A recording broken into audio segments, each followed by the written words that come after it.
सदाशिवसमारम्भां व्यासशङ्करमध्यमाम् अस्मदाचार्यपर्यन्तं वन्दे गुरुपरम्पराम् नारायणनमस्कृत्य नरं चैव नरोत्तमं देवीं सरस्वतीं व्यासं ततो जयमुदीरयेत्. Asmadgurubhyo Namaha. Today our topic is how to be happy. Everyone in the world wants to be happy. But if we ask ourselves that are we happy?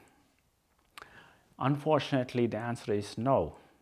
Most of us are worried and anxious about the future. So what is happiness? Happiness is the true state of our soul. That is our true state. So why people are worried or why people can't be happy? The Arishadvargas are kama, krodha, lobh, moha, mada and matsarya. These are 6 attributes are called Arishadvargas. In the Western philosophy, in the Western culture, they have a concept called 7 deadly sins, which is very close to these Arishadvargas. The only difference is the Arishadvargas are not the sins, they are the demons within. So one must overcome these demons to be happy in their life and to achieve a godly divine path like heavens or any other planets after this life. The kama, the desires, are the reason why we are not happy. Lord Buddha stated the desires are the root cause for all the problems. So these desires are an endless cycle. The desires are infinite. It's known as kama. Kama doesn't necessarily mean sexual desires. It could be one of the attributes of kama, but kama is just plainly it means desires. So we always have, our mind always have some sort of desires. Some are achievable, some aren't. And mind can't make the rational judgment on this. It may want a $1 million car, for example. Most of the teenagers, if you ask them, they'll put like Ferraris and Lamborghinis as their wallpapers on their computer. So these things could be very unrealistic for many, but your mind can't make the difference. So these desires put a lot of pressure on our mind. So this will lead to the krodha. Krodha means rage and anger. The way the krodha works is once we are not getting what we want, our desires, once our desires are not fulfilled, and it leads to a frustration and anger, and majority of the cases people will take this anger and the frustration on their loved ones, because many of us we don't have guts to go and randomly pick a fight with a stranger. That's not how it works. So this will lead to domestic violence or it could just leads to the issues with our loved ones. We will show our temper and with our family members and friends, or sometimes on the road, like we will see a bit of road rage on the streets, and sometimes it could be on the workplaces as well. This will impact our happiness. Deep down in our hearts, we know this is wrong, and they can't be happy. They'll be upset with their own behavior, and it affects the people's relationships. It could affect their job. This could affect their well-being. And if people have anger management issues, then unfortunately people may commit crimes, and they may end up in a jail, and that can ruin their lives. In Bhagavad Gita, Lord Sri Krishna said, krodhat bhavati sammoha, krodhat bhavati sammoha, sammoha smruti vibhrama, smruti bhramsha, buddhinasho, buddhinasha pranashyati. So because of krodha, people will get sammoha, there will be delusions in their mind, and this will affect their intellect, and they can't make rational decisions. This is the krodha. This krodha will further leads into lobh, that is greed. Many of us think greed means the people who don't, misers, so who don't spend much money. That's all it is, but it's more than that. Greed is having like a dependencies and searching for happiness in materialistic world. So people may try to find their happiness with their possessions, what they have, and they will fear of losing their possessions, and they don't want to lose the control, and they are deeply associated with the materialistic possessions they have, and this will further creates the anxiety. So this lobh will leads to moha.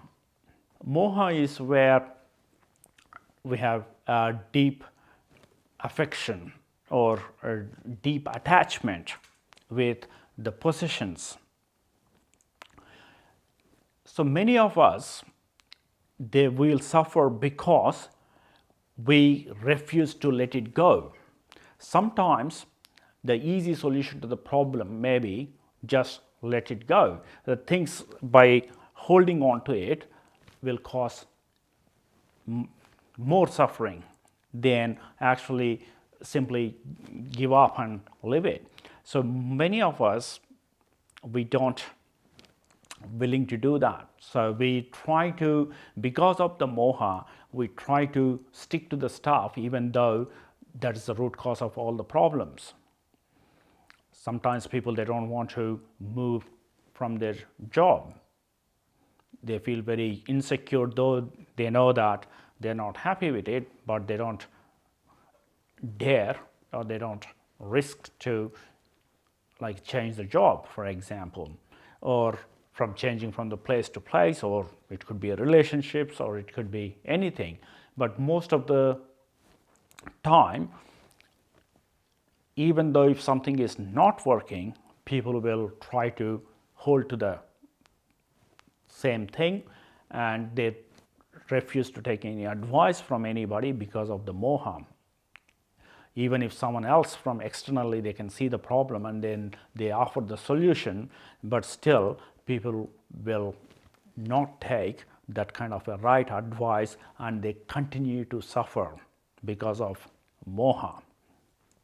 So this lobh further this lobh and moha further pushes them back to the square one. So then that is karma, and this will continue in a loop. So next to this is, after moha, is mada. Mada is pride. So if they are successful with their possessions, with whatever they have, it could be a materialistic stuff, or it could be their relationships with people, or anything. There is a myth. Many of us think only the successful people and rich people will have this mada, that's pride. It's not really. I've seen it doesn't discriminate rich or poor. If a rich person has mada, like they may be mean to the other people who are less fortunate.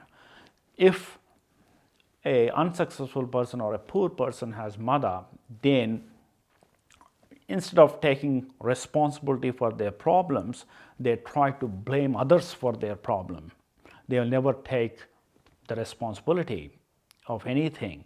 Always it is because of someone else kind of attitude. Because of that, they will suffer a lot, and it will go into a vicious cycle. If, in other hand, if a successful person or a rich person has mada, then that may cause their downfall in the long term. So mada will affect us, all of us, equally. So the last one of these Arishadvargas are called matsarya. Matsarya means jealous, feeling jealous about the other people. So if their desires are if not fulfilled, and if they see if someone else is having those things, and that will cause the matsarya, and the mada is actually helps this matsarya because they try to find the fault with other people. So this will further ignite the fire. So because of the matsarya, people might like a backtalk, or they'll spread the rumors, or they try to hurt other people, they try to damage their reputation, or they try to damage their physical goods, or they try to steal stuff, and all these kind of bad things or sins can happen because of the matsarya. So these are the 6 Arishadvargas: the kama, krodha, lobha, moha, mada, and matsaryas. So what's the solution to this? We identified the problem, but what's the solution? Solution to this is also given by Lord Sri Krishna in Bhagavad Gita. Is in the 2nd chapter, Sankhya Yoga. Sangat chajayate kama, kamat krodha bijayate. That means because of our association with wrong people or wrong stuff, that will leads to karma, with the desires. In today's world, because of the media and the social media, it's all going to provoke our desires. There are a lot of influencers nowadays on a lot of social media. So they will take a lot of money from the sponsors to promote the flashy things like nice holidays, foreign trips, or expensive branded clothing, accessories, and all this kind of stuff, technologies, whatnot. So because we follow them, so they are psychologically influencing us to possess those things. And most of the celebrities, they are the brand ambassadors for many companies. Whoever pays them a big dollar, they will become, say, brand ambassadors, and they will promote those brands. And this all happens without our knowledge. It's not a like true advertisement, but it is indirect advertisement to influence and corrupt our minds. So we will try to be like them, and many of us, we try to buy things that we don't need, and instead of living a content life, we are trying to chase a mirage like we're never going to achieve. Instead of having to develop authentic human relationships and to be kind, courteous, and polite to our loved ones and spend time with our loved ones, we are all glued to the screens. These are making things worse. This will further leading to the mental health issues. So the best solution for this is cut down the wrong company, wrong association, not to follow the wrong influencers who are going to influence you in such a way that you will suffer in your life and you will be unhappy and you will be searching for a happiness, and in the search of happiness you will commit more mistakes, and it's like a quicksand. You will get into the vicious cycle, and not only in this life, and you will waste this life, and after this life you don't have a good afterlife path. So choosing a right guru and following a nice good mantra japa as per your guru's advice, doing yoga and the pranayama, and valuing your relationships and be courteous and respectful towards your parents, your siblings, and your family and your friends, and try to build authentic relationships and spend some your time and money to help who is in need. So these are the things that you can do to come out of this vicious cycle of kama, krodha, lobha, moha, mada, matsaryas, and ending up in a deep suffering. And you can be useful to yourself and to your family and to everyone around you. So this will make you happy. Swastik. Sarvesham shantir bhavatu, sarvesham purnam bhavatu, sarvesham swasthir bhavatu. Om shanti shanti shanti.